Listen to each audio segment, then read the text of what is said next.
What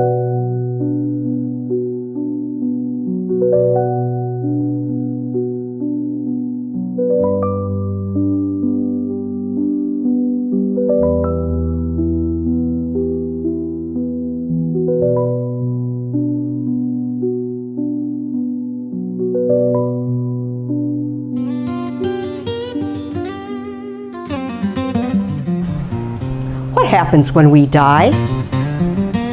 Every civilization has asked this question, and though their answers vary, certain patterns remain. There's journeys, there's judgments, there's guides and gates, and always a veil. Tonight we look at the stories we've told since the beginning, not to escape death, but to understand its place in the human story. This is the veil of death. The shadows fall, the silence near, a doorway waits, we disappear.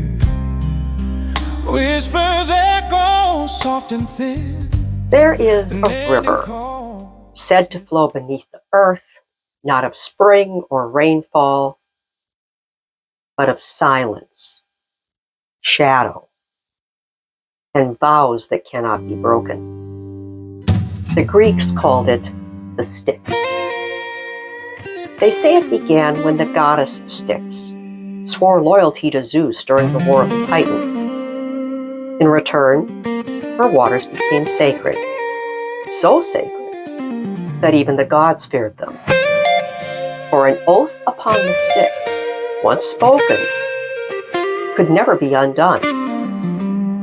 A broken vow meant exile, weakness, the stripping away of divinity itself.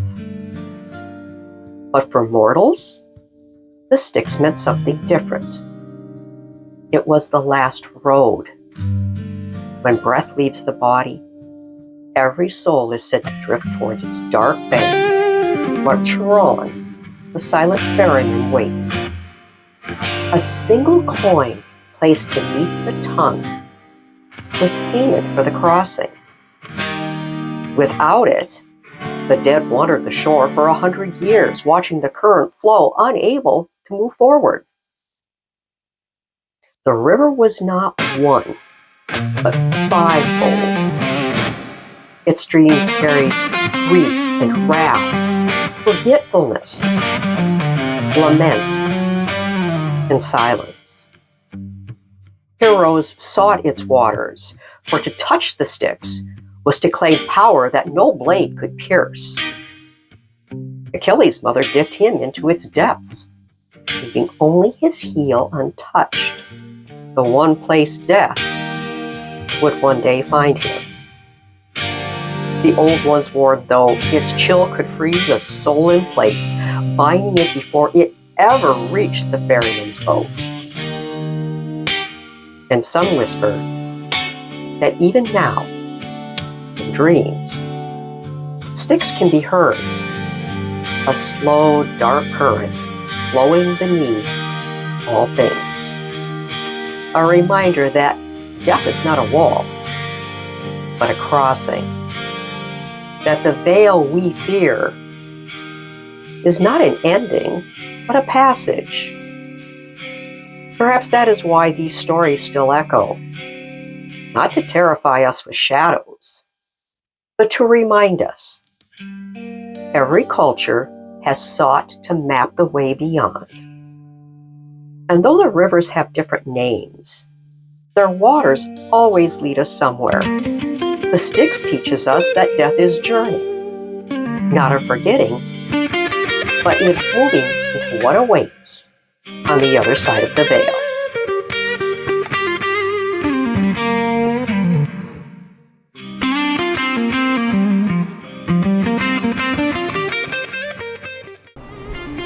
Different cultures, different names, but the same core story. The crossing, the guide, and the test. Why do these patterns repeat? Were they invented to ease grief, or are they memories of something real?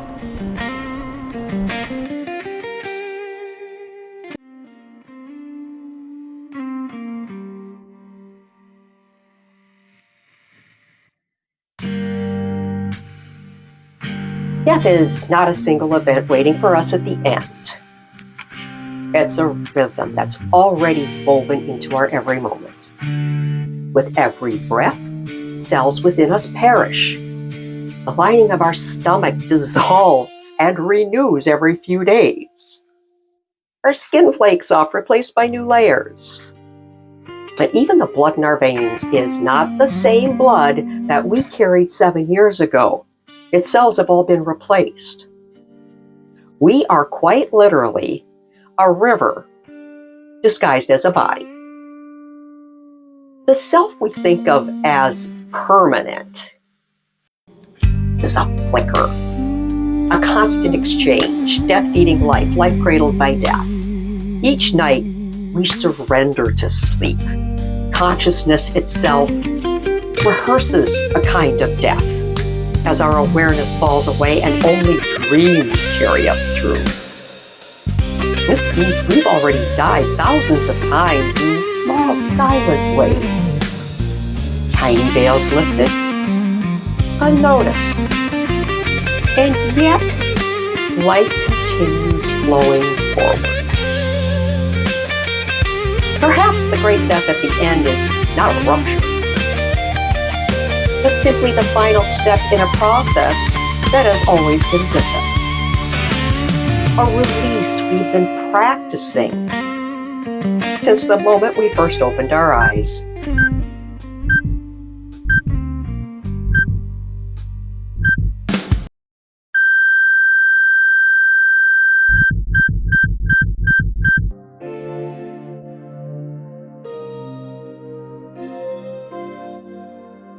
For thousands of years, cultures have told stories of what lies beyond death. Rivers, gates, ferrymen, and journeys into shadow. But sometimes, we don't have to rely on myth alone. Sometimes, the veil parts just enough for the living, for us, to glimpse what waits on the other side. Near-death experiences are more than visions. They're journeys that leave an imprint on the soul. And those who return often speak of light, presence, and a sense of being guided, as though an unseen hand pulled them back before their time. The two stories that you're about to hear are not folklore, and they're not legend. They are lived experiences. Moments when the line between life and death blurred, and something or someone carried them through. These voices are witnesses. Witnesses to the crossing and to the return. I ended up being found by my youngest daughter after she couldn't reach me when I was babysitting my granddaughter. When she found me, my body was cold. It was blue. I had no pulse. I had no breath. She called 911, of course. She did CPR, trying to do whatever she could, as you can imagine, a desperate child trying to save her mom. Ambulance got there. They took me to the hospital. They were able to resuscitate me. I was intubated, which means I was on a ventilator. I had what would be basically a pacemaker that was keeping my heart beating. So it was artificially beating. I was basically on 100% life support. The doctors, after they did the test, they found incredibly high level of toxin reaction in my blood. And they said to my oldest daughter, who was 24 at the time, who had to bear this on her own, that I wasn't going to make it through the night because I had what's called multiple organ dysfunction syndrome, called MODS, which means my heart, my lungs, my liver, and kidneys all shut down at the same time. She said the doctor said my brain was going to swell overnight and it would basically not let me survive. I would die. I was going to die. And it was with absolute surety in the doctor's eyes that I was going to die. I remember going back and reading the medical reports and then just the words that stuck out to me was highly critical. It was like every other sentence. Patient is highly critical. Advise family, highly critical. And anybody that knows anything about a medical field knows what that diagnosis means. It doesn't mean you're going to survive. It's letting them know that they need to call family members, which is what they told her to do. Call your family members, get them here. So I did. I made it through the night. And I said, okay, even if she makes it through today, she's going to be in an institution the rest of her life. She'll be a vegetable. She won't have any brain function. She has very little brain function now. But as I'm laying there, I can hear the doctors talking to my kids. Mind you, they're not picking up a lot of brain activity. I'm on a ventilator. I'm in a coma. I'm in a medically induced coma, and I can hear them talking. And I remember this feeling of, I'm not going to die. I refuse it. I'm not. I'm so scared. I cannot leave my kids. And I just felt absolutely, it's hard to explain, just like supported, like I knew I wasn't there alone. When I flatlined, I went to different dimensions, and one of the dimensions was the most beautiful dimension that I've ever seen. The words cannot describe this dimension. Now, some of the near-death experience books have quoted this valley, but nobody has gone over the hill to see this valley that I know of, but I did. So I went to the Valley of Angels. So I want our listeners to picture this. You're over this beautiful green grass valley, and you see a pond, and you see like hundreds and millions and billions of these tables that are white, in white tablecloths, with 12 angels per table. Each soul has 12 valley angels.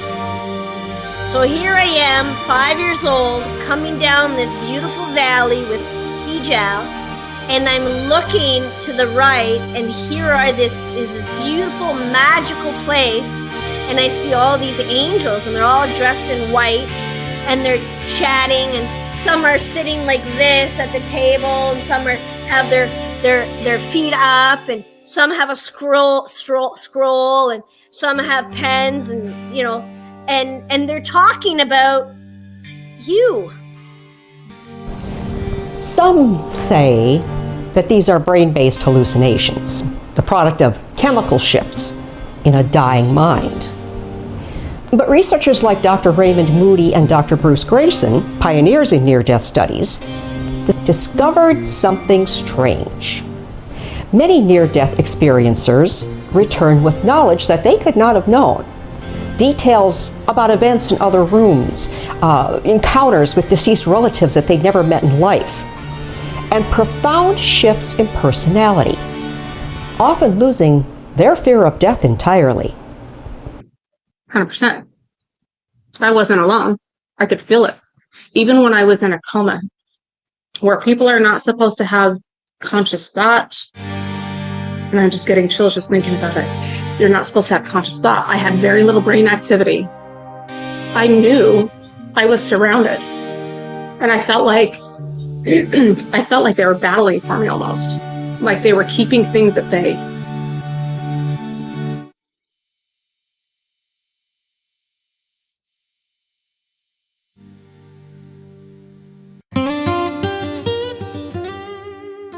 Across traditions, certain beings appear again and again. The psychopomps, guides of the dead. In Egyptian myth, it was Anubis, the jackal-headed god who escorted souls to judgment. In Greek lore, it was Hermes, messenger of the gods who guided souls. The Norse told of Valkyries and the raven messengers of Odin. Many Native American nations speak of animal guides, crows, wolves, or spirit horses who escort souls to the next world. And in Christian traditions, angels.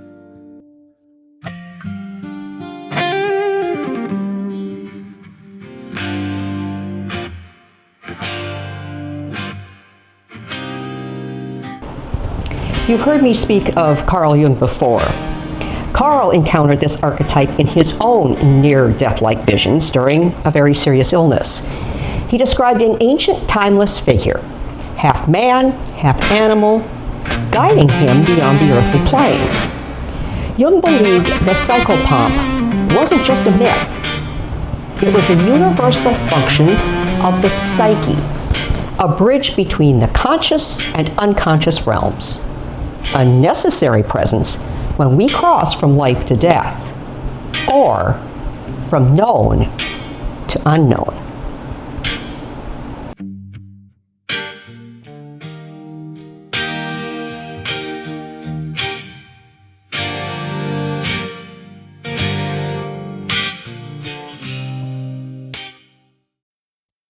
In the movie The Sixth Sense, death is not shown as fire, judgment, or even peace. It's shown as confusion. Spirits walk among the living, not realizing they've crossed. The veil is so thin that the dead mistake themselves for the living. This cinematic vision touches on a haunting question. What if death is not an instant shift, but rather a slow dawning? What if we carry our unfinished stories, our attachments, even our blindness into the next realm until we are ready to see the truth of what we are, who we are? The film reminds us that the veil of death is not always a door that slams shut, but sometimes a window left ajar. And in that in-between, the dead and the living can meet in strange and tender ways. It asks, what is scarier, that we cease to exist? Or that we might go on existing without realizing we've already crossed?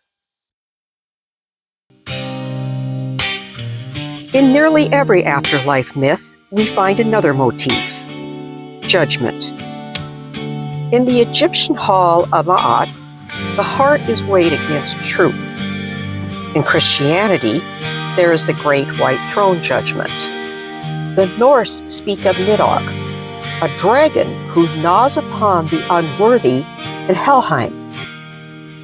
In Tibetan Buddhism, the Bardo Thidol, often called the Tibetan Book of the Dead, describes terrifying deities appearing during the death process, testing the soul's clarity and detachment.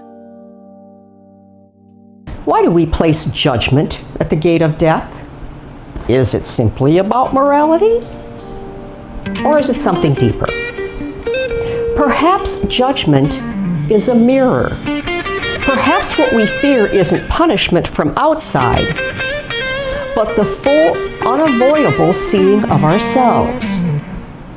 Many near-death experiencers report a life review, where every action, every word, every ripple of their choices is laid bare. But they aren't judged by another. They feel what they caused, both joy and pain, from the inside out. Is this justice or healing?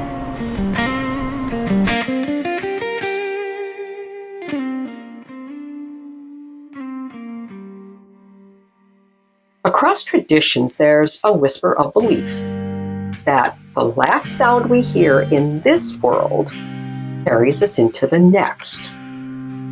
Some say it's the rhythm of our own breath, the slow inhale and exhale fading into silence.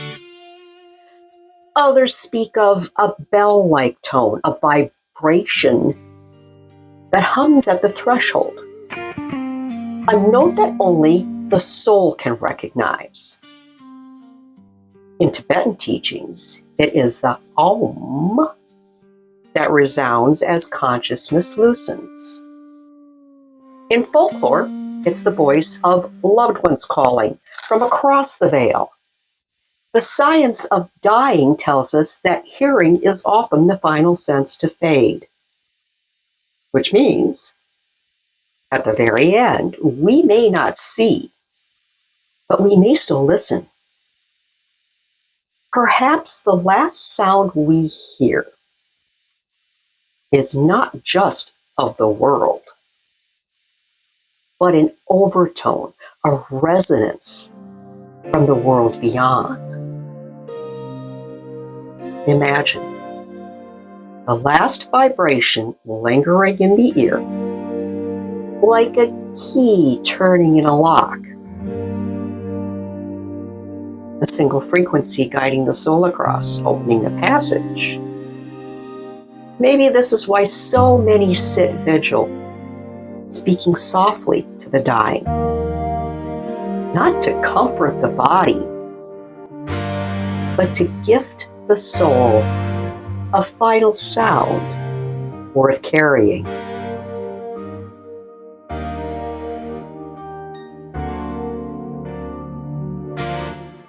When we talk about death as the next chapter, it isn't just theory for me.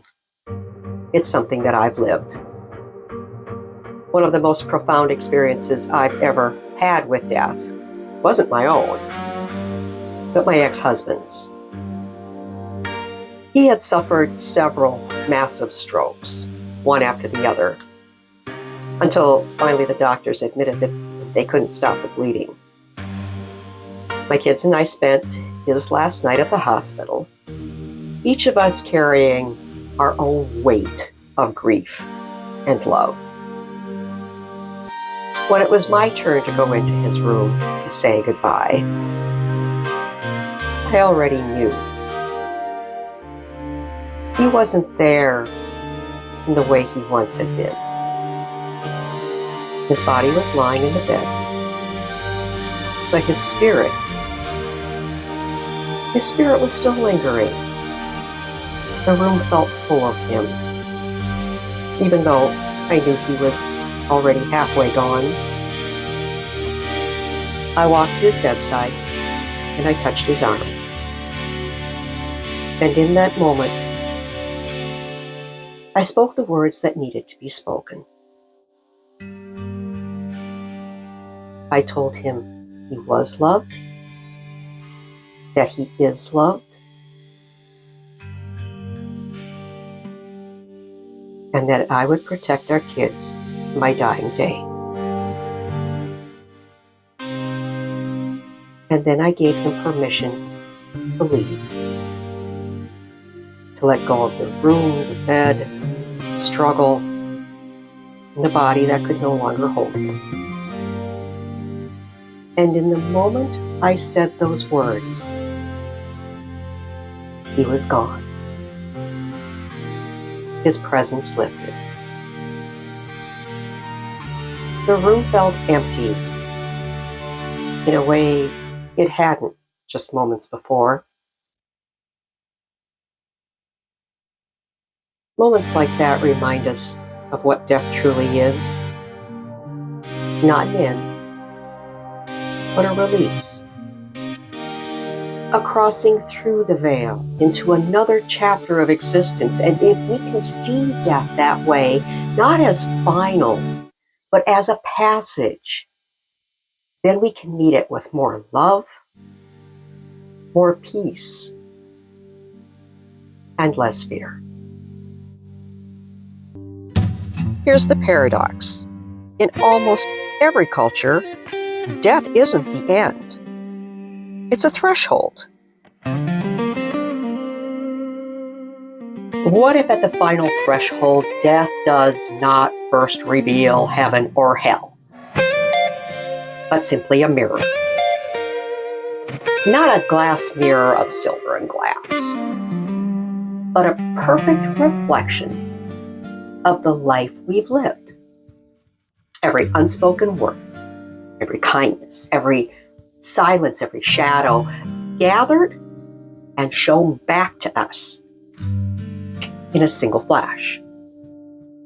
The sum of a lifetime distilled to one vision. Some traditions call this the life review. But perhaps it's deeper than memory. Perhaps death is less about judgment and more about recognition. The moment we finally see ourselves without distortion, without excuses, without time to alter the story. It may not be a mirror that accuses. It may be a mirror that frees. For when the veil parts, what we are faced with is not punishment or reward, but the truth of our own being. And maybe the question is not what happens after death, but what will we see when the mirror is placed before us?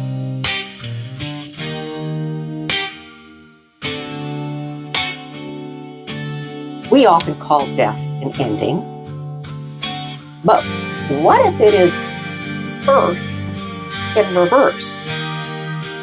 At birth, we leave a dark and closed world for one filled with light, air, and sound. At death, we slip back through that same passage, but this time the other way. The body becomes the womb, and the soul is delivered out, carried not into this world, but beyond it. The first cry of birth is mirrored by the last breath of death. One opens the lungs, the other releases them. One welcomes us into time, the other frees us from it. Perhaps this is why so many describe the crossing with imagery of tunnels and lights and the presence of guiding hands, because the soul knows the journey. It's traveled this path before. So death as reverse birth suggests that we are not falling into nothing, but being born into something larger. Not an ending at all, but a passage back through the veil, into the vastness that once carried us. The veil of death, it seems, isn't a wall. It's a door. And what lies beyond? Perhaps that depends on what we carry with us. Death isn't just a biological fact. It's an initiation, a return, a remembering, and perhaps a beginning.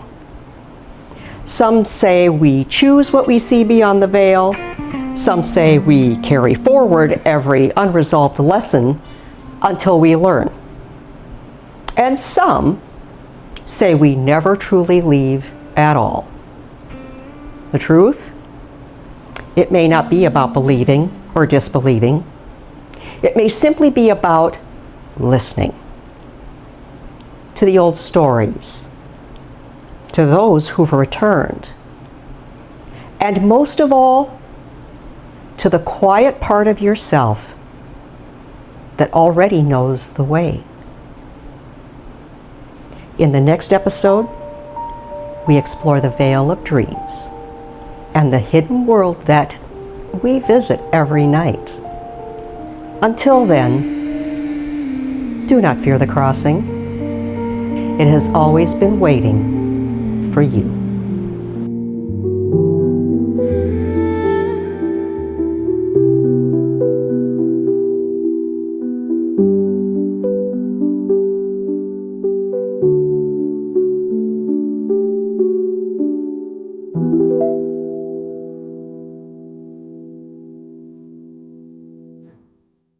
Be warned.